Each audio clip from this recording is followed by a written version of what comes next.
Filtragem de velas.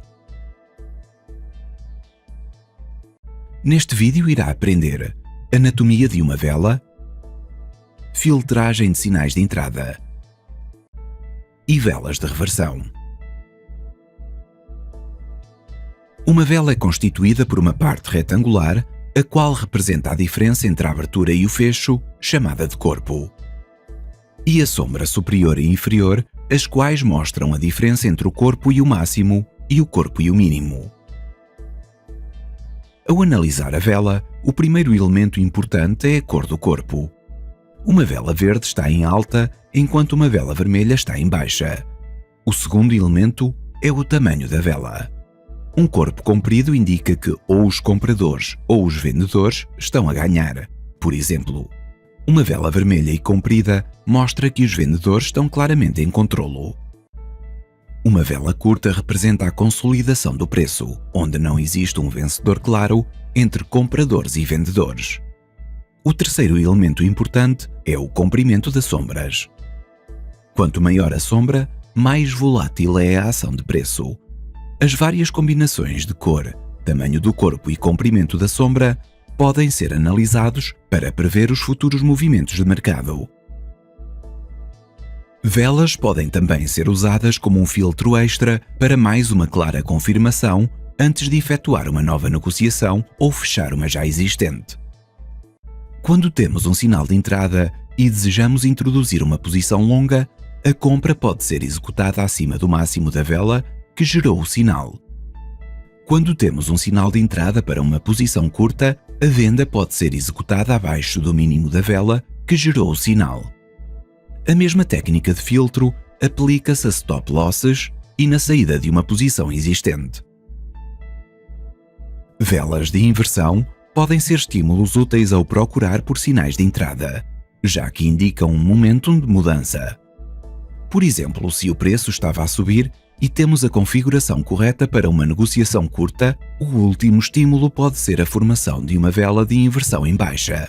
Neste caso, a posição curta deverá ser executada abaixo do mínimo desta vela.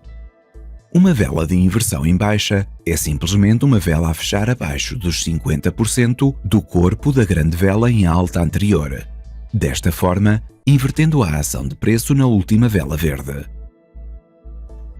No padrão número 1, veja como a vela em baixa fecha abaixo do 50% da anterior grande vela em alta, e é por esta razão que é considerada uma vela de inversão em baixa. No padrão número 2, também a vela em baixa fecha abaixo dos 50% da grande vela em alta anterior, e é considerada uma vela de inversão em baixa. No entanto, no padrão número 3, a vela não consegue fechar abaixo do ponto médio da vela anterior em alta significativa e não pode ser considerada uma vela de inversão. No padrão número 4, veja como a segunda vela em baixa está a atuar como uma vela de inversão em relação à anterior vela em alta significativa, porque conseguiu fechar abaixo dos 50% do corpo verde da vela.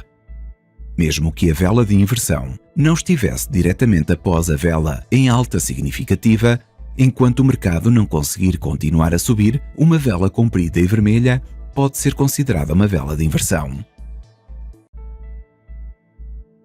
Seguindo o mesmo conceito, uma vela de inversão em alta é aquela que fecha acima dos 50% do corpo da última grande vela em baixa. No padrão número 1, veja como a vela em alta fecha acima dos 50% da grande vela em baixa anterior. E isto é o motivo pelo qual é considerada uma vela de inversão em alta. No padrão número 2, também a vela em alta fecha acima dos 50% da grande vela em alta anterior e é considerada uma vela de inversão em alta. No padrão número 3, a vela não fechou acima do ponto médio da última vela em baixa significativa e não pode ser considerada uma vela de inversão. No padrão número 4, veja que a segunda vela em alta é a vela de inversão porque é a vela que conseguiu fechar acima dos 50% da grande vela em baixa anterior. No próximo vídeo, iremos falar do indicador Ichimoku Kinko-yo. Obrigado por verem o vídeo.